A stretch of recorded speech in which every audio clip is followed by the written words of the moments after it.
আসসালামু আলাইকুম, মুনিরা blog kitchen থেকে আমি মুনিরা বলছি। আজ আপনাদের তৈরি করে দেখাবো ভাইরাল সেই ডিম পোস্ট। একদম মেঘের মতো দেখতে, তো মেঘের মধ্যেও দেখতে, আর এক টুকরো চাঁদ। তো কেমন লাগবে আমার এই রেসিপিটি দেখতে, পুরো ভিডিওটির সঙ্গে থাকুন। তো এখন আমি এখানে ডিম নিয়েছি দুইটা। এখানে দুইটা ডিম দিয়ে তৈরি করলে এনাফ, দুইটা ডিম দিয়েই তৈরি করা যায়। তো এখন আমি ডিমগুলো ভেঙে নেব। অবশ্যই নর্মাল টেম্পারেচারে থাকা ডিম লাগবে। ফ্রিজে রাখা ডিম হলে কিন্তু আধা ঘন্টা আগে বের করে রাখতে হবে। তো এই যে আমি ডিম দুটো ভেঙে নিচ্ছি, খুব সাবধানে ভাঙতে হবে, কুসুমগুলো যেন ভেঙে না যায় সেদিকে লক্ষ্য রাখবেন। এখন আমি ডিমগুলোকে থেকে কুসুমটাকে আলাদা করে নেব। দুইটা কুসুমই আমি এখন ধীরে ধীরে আলাদা করে নেব। এই যে হাতের সাহায্যে আমি কুসুমটাকে আলাদা করে নিচ্ছি, আর ডিমের যে সাদা অংশটা আছে সেটা চামচের সাহায্যে এখন আলাদা করে নিব। তো চামচের সাহায্যে এটাকে আলাদা করে নিচ্ছি। যে কিছুটা সাদা অংশ কুসুমের মধ্যে রয়ে গিয়েছে, এজন্য এভাবে আস্তে করে চামচ দিয়ে একটু এভাবে আলাদা করে নিচ্ছি, দেখতেই পাচ্ছেন। তো এটা খুব সহজেই হয়ে গিয়েছে। তো এখন এই কুসুমটাকে আমি ফোম তৈরি করব।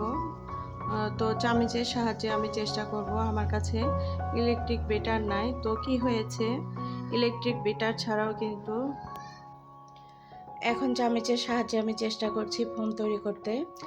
তো চামচের সাহায্যে আসলে সম্ভব না, হয়তো 15-20 মিনিট লাগতে পারে। তো অত সময় ধরে হাত দিয়ে আমার ফোম তৈরি করা সম্ভব না, তবে হবে 15-20 মিনিট দিয়ে যদি করতে পারি। এই যে দেখুন ডাউল ঘুটনি, আর এই ডাউল ঘুটনিটা দিয়েই আমি কিন্তু ফোমটাকে তৈরি করব। এই যে দেখুন, যারা ইলেকট্রিক বিটারের অভাবে এরকম ভাইরালি ডিম পোস্টটি তৈরি করতে পারছেন না, তারা কিন্তু এইভাবে ডাউল ঘুটনির সাহায্যে আপনারা এইভাবে খুব সহজেই ফোম তৈরি করে নিতে পারেন। ডাউল ঘুটনি দিয়ে মাত্র 3 থেকে 4 মিনিট সময় লাগবে, এর কমেও হবে। এই যে দেখুন কতটা ফোম তৈরি হয়েছে।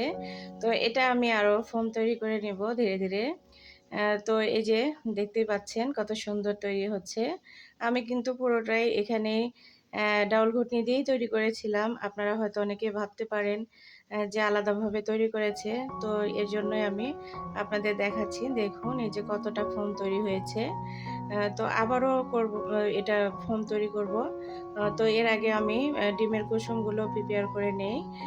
এখন আমি এখানে হলুদ দিয়েছি কিছুটা, আর দিয়েছি লবণ দিয়ে এটাকে ঘুটে নেব। এখানে আমার 3টা কুসুম আছে। প্রথমে একটা ডিম ভেঙে নিয়েছিলাম, তো সেটা কুসুমটা আসলে একদম ভেঙে গিয়েছিল, যার জন্য কুসুমটা আবার দিয়ে এটার সঙ্গে ওই 2টা কুসুমও দিয়েছি, দিয়ে এখন এটাকে ঘুটে নিচ্ছি ভালো করে। এভাবে ঘুটে নিয়ে এটাকে আলাদা করে রেখে দিয়ে আবার আমি ফোমটাকে তৈরি করে নেব। তো এই যে দেখুন, এটাকে আবার এভাবে একটু ফোমটা তৈরি করে নিচ্ছি। তবে আমার ফোমটা আরও তৈরি করে নিতে পারতাম যদি আর একটু সময় নিয়ে করতাম। তো তারপরও যতটা হয়েছে আলহামদুলিল্লাহ। তো এখন একটু তেল দিয়ে নেব ফ্রাই প্যানের মধ্যে। আপনারা যে কোনো ননস্টিকের কড়াইয়ে কিন্তু এটা করতে পারেন।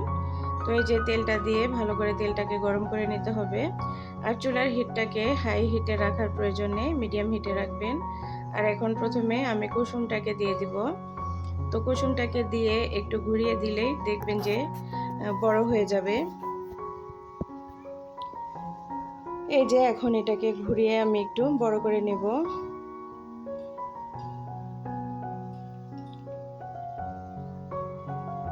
তো এই যে আমি এটাকে এভাবে নিয়ে নিলাম। এখন এটাকে অপেক্ষা করব 2-3 মিনিট সময় ধরে, এতে করে নিচের অংশটা সুন্দরভাবে ফ্রাই হয়ে যাবে। আসলে কিছু খাবার একটু আনকমনভাবে তৈরি করলে ভালো লাগে খেতে। তো এই যে এখন উল্টে নিলাম, উল্টে নিলে 2 পাশটা সুন্দর মতো হয়ে যাবে এর জন্য। তো এখন এখানে আগে থেকে যে ফোমটা তৈরি করেছিলাম সেটাই দিয়ে নিব। তবে আমার এখানে একটা ভুল হয়েছে, সেটা হচ্ছে ফোমটাই শুধু দিতে হতো। তো নিচে যে গিয়াটা ছিল, ডিমের সাদা অংশটা ছিল, সেটা পড়ে নিচে গিয়েছে। তবে সমস্যা নেই, আমি এটা লাস্ট পর্যায়ে খুন্তির সাহায্যে সাদা অংশটাকে আলাদা করে নিব। আর এখন এভাবে উল্টিয়ে দিতে হবে। এই যে আমার সাদা অংশটা কিছুটা বের হয়ে গিয়েছে, এটা আমি অফ ক্যামেরাতে ডিমের সাদা অংশটাকে খুন্তির সাহায্যে একটু কেটে নিব, তাহলেই সুন্দর হয়ে যাবে। তো এখন এক পাশ হয়ে গেলে উল্টে নেব। তো সাবধানে উল্টে নেবেন, এটা কিন্তু নরম থাকে। তো এক পাশটা ভালোভাবে হওয়ার পরে এটাকে উল্টাতে হবে। তো আমি একটু ঢাকনা দিয়ে ঢেকে দিলাম, এর ফলে এটা একটু ফুলকো হবে। এই যে অনেকটাই ফুলকো হয়েছে। আর এখন আমি এটাকে উল্টে নেব একটু। তো এই যে সাদা অংশটার কারণে আমার আসলে এটা একটু এরকম হয়েছে, তবে এটাকে এখন অফ ক্যামেরাতে আমি সুন্দর করে সাদা অংশগুলোকে আলাদা করে নিব। এক পাশে হয়ে গেলে আর এক পাশে অফ ক্যামেরাতে আমি সাদা অংশগুলো আমি এভাবে কেটে নিয়েছি। তো আসলে এই যে দেখুন এরকম, তারপরও অনেক পারফেক্ট হয়েছে কিন্তু। এই যে একদম পারফেক্ট। এখন কিন্তু এটাকে নামিয়ে ফেলবো, কারণ এটা একদম রেডি। তো এই যে ফাইনালি দেখুন আমার ভাইরাল সেই ডিম পোস্ট এই যে এরকম হয়েছে। তো দেখুন তো মাশাল্লাহ একদম পারফেক্ট হয়েছে কিনা অবশ্যই কমেন্ট করে জানাবেন। তো এখন আমি এটাকে আপনাদের কেটে দেখাবো ভিতরটা কেমন হয়েছে। ভিতরটাও কিন্তু একদম সুন্দরভাবে কুক হয়েছে। আর এটা একটা ছুরির সাহায্যে আমি কেটে নিচ্ছি, একটু ত্রিভুজ আকারে কেটে নিচ্ছি। তো আপনারা আপনাদের পছন্দ মতো শেপে কেটে নিতে পারেন। তো এই যে এভাবে কেটে নিতে হবে।